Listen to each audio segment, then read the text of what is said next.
Hey guys, welcome back to my channel. If you're new here, my name is Santana and I have been sharing my weight loss journey through ideal protein alternatives on my channel here. I usually do weekly updates and I usually also do weekly recipe videos. This week, instead of a recipe video, I've been asked to share how exactly you choose ideal protein alternative products, so the nutritional guidelines that go along with that. As well as share the supplements that I take.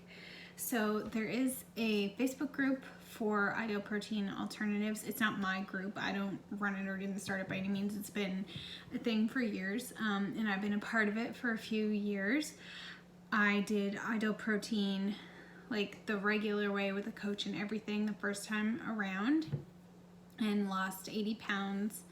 This was back in 2016, and when I needed to go back on, I had just gained a couple pounds and I wanted to do like a tune-up before a holiday, but I was in school, I was a student and could not afford the regular ideal protein, so I looked into ideal protein alternatives.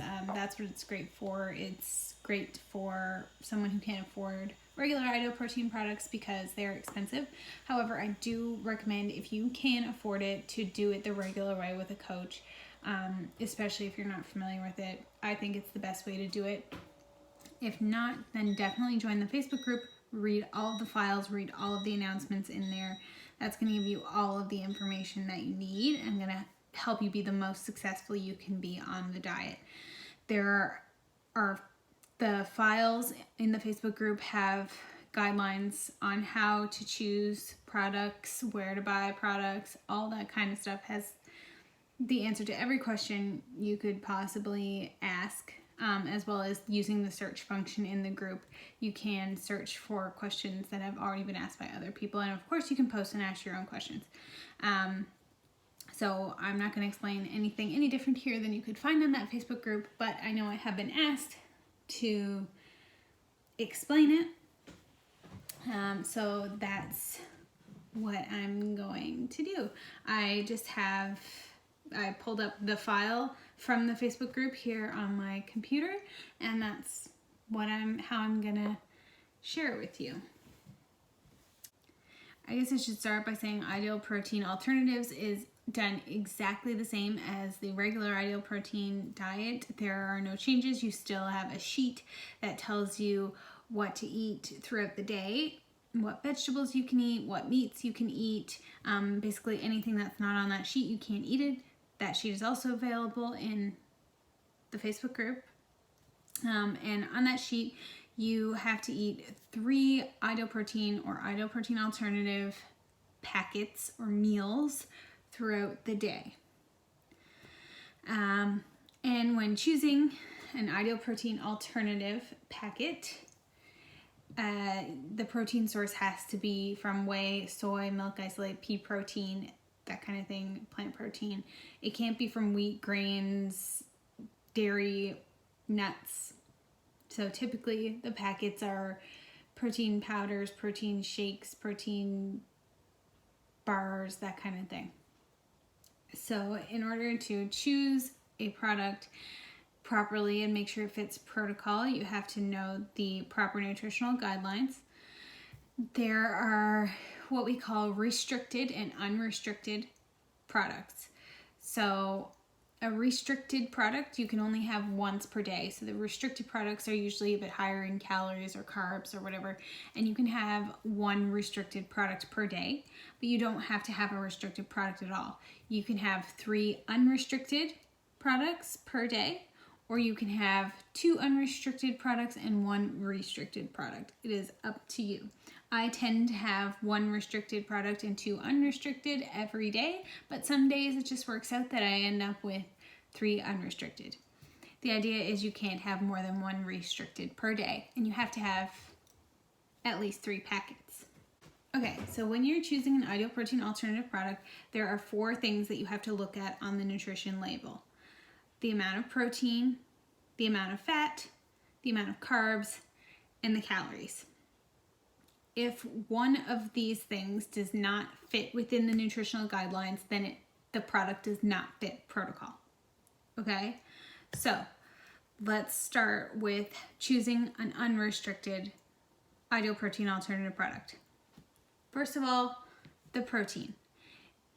There has to be between 12 and 23 grams of protein in the product. If there are less than 12 grams or more than 23 grams, it does not fit. Okay. Next is the calories. For an unrestricted product, the calories have to be 150 or less. Over 150 doesn't fit. The carbs. We want to look at net carbs. So net carbs is the amount of carbohydrates minus the amount of fiber. We're not taking away sugar, alcohols, or anything. We just take away the fiber. So the amount of net carbs, which is carbs minus fiber, has to be 8 grams.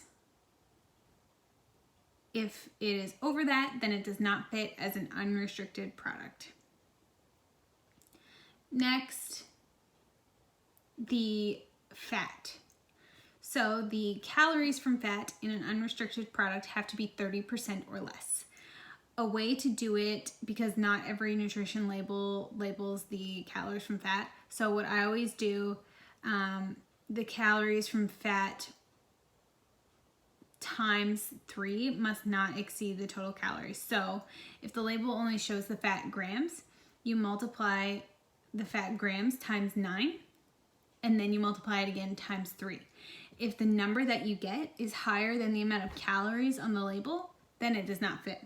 I know that is confusing, but I'm going to show an example here right now of an unrestricted product. Okay, so this is an unrestricted ideal protein alternative product. It is a Simply Protein lemon coconut bar. And the first thing I'm going to look at here is the amount of protein. So I'm just looking at the nutrition label. The first thing I'm going to look at is the number of calories. So there is 150 calories in this bar, which is good. For an unrestricted product, we want 150 calories or less. The next thing I'm going to look at is the amount of protein. There are 15 grams of protein in this protein bar, which is between 12 and 23. So we're all good there. Next, I'm going to check on the fat. So there are 4.5 grams of fat in this.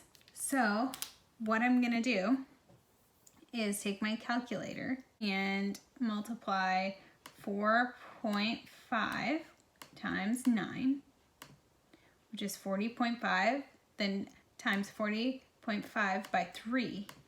That works out to be 121.5, which is less than the number of calories in the bar. We're all good there on fat.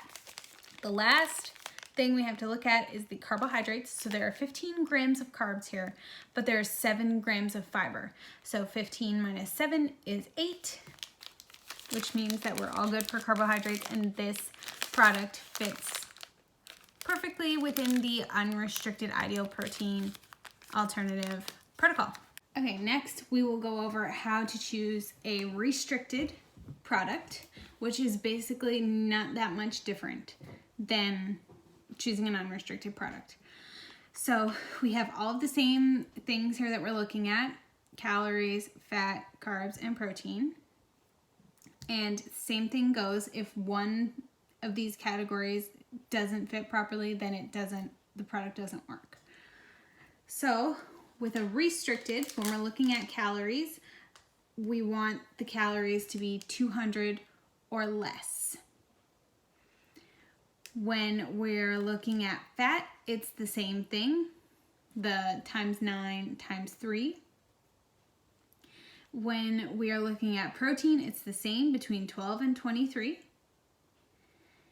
And for carbohydrates, we want it to be between 9 and 16 carbohydrates. So if it's over 16 carbohydrates, it doesn't fit. If it's over 200 calories, it doesn't fit. So those are the two things that are different between choosing a restricted and an unrestricted. When you're choosing a restricted, you are allotted 200 calories instead of 150, and you're allotted 16 net carbs instead of 8. So I'll show you an example here. This is a Quest birthday cake bar. This is a restricted ideal protein alternative product that I have often. We're looking at the calories on this. They are 180, which is below 200. We're looking at the protein, which is 21 grams, between 12 and 23. We're good there. We're looking at the fat. I'm going to get my calculator again. The fat is 6 grams. So we're looking at 6 times 9, which is 54, times 3, which is 162, which comes out to be less than the 180 calories that are in this. And last but not least, we have the carbohydrates. There are 24 grams of carbohydrates, but there are 14 grams of fiber. So that means that there is 10 net carbs in this, which means it is below 16 grams and it fits as a restricted product. If you have something, there are some things that they fit as, say, an unrestricted, but they're over by a couple grams in protein. And you can have 3/4 of that and make it fit. So with the Premier Protein shakes, we do that. Usually they have 30 grams of protein and you don't want more than 23. So if you drink 3/4 of it, it helps, it brings it down to less than the 23 grams and makes it fit protocol.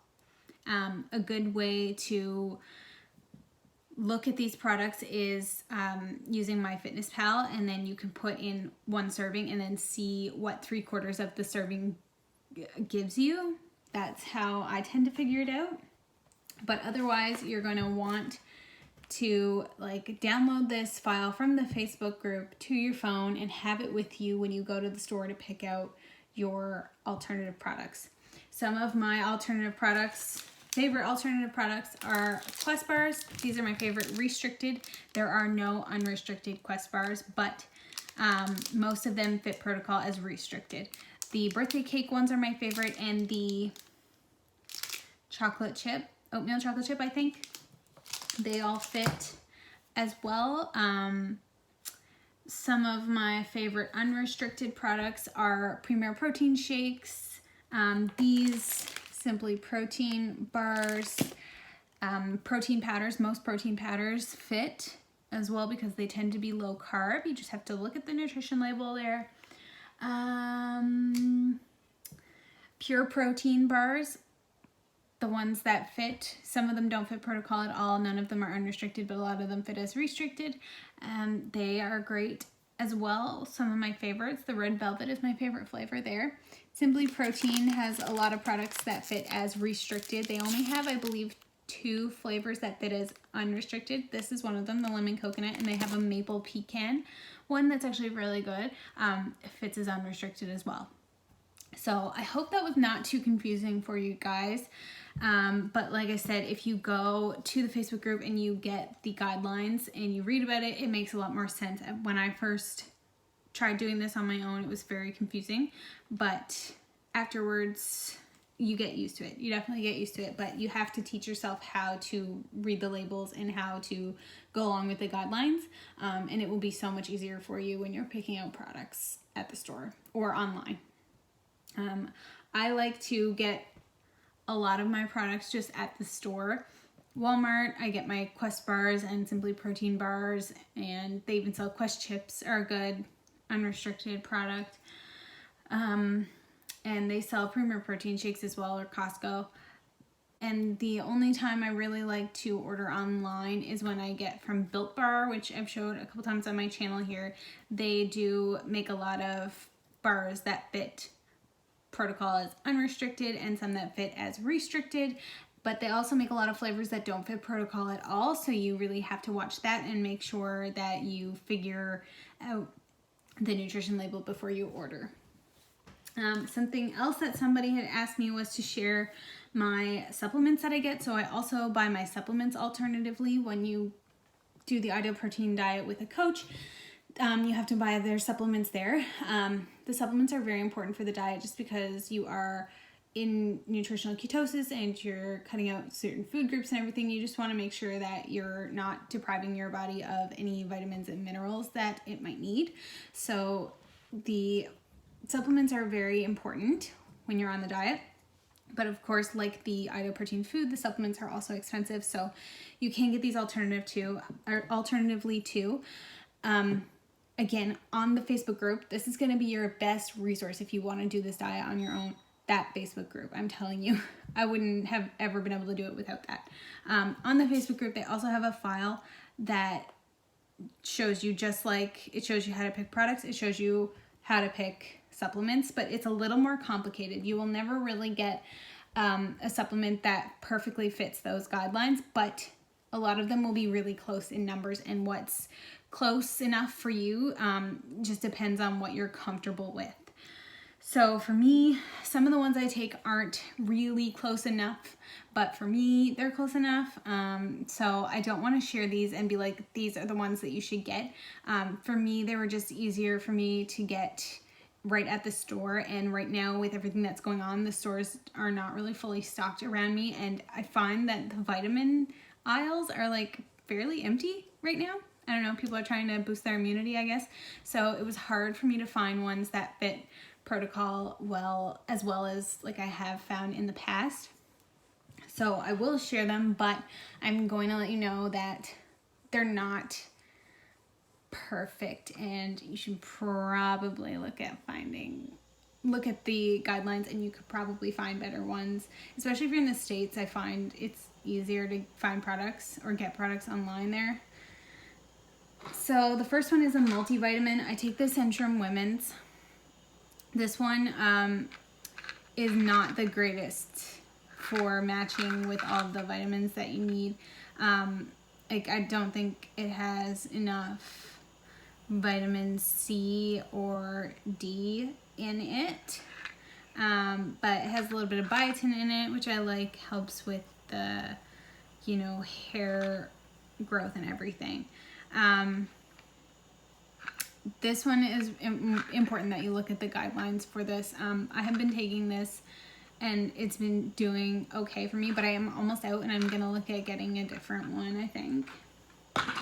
The next one is the calcium magnesium. This one is a pretty good one. I got this at Costco, I think. Yeah, Costco. Calcium magnesium. But they want you to have zinc with this, I believe, and mine does not have zinc. So this was the only one I could find, because when I went, the vitamin shelves were like very empty. This is the only one I could find, so it's good enough for me for now. But if you're looking at one, get one with zinc, and it has to have a certain amount of calcium citrate and magnesium in it. Mine does the job, I believe, of having enough calcium and magnesium. It just doesn't have any zinc in it. And then the potassium. This is the potassium I picked up at Walmart just because last minute I was out, and this was the only one they had. This is potassium gluconate. I think they want you to have potassium citrate, if I'm wrong. I'm not sure.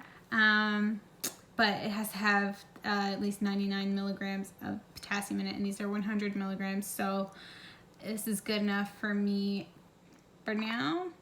Got this at Walmart. And then this is the omega-3 fish oil supplements. This one doesn't quite have enough EPA and DHA in it, so instead of taking 2 of these, I take 3 per day. Usually the recommendation is 2.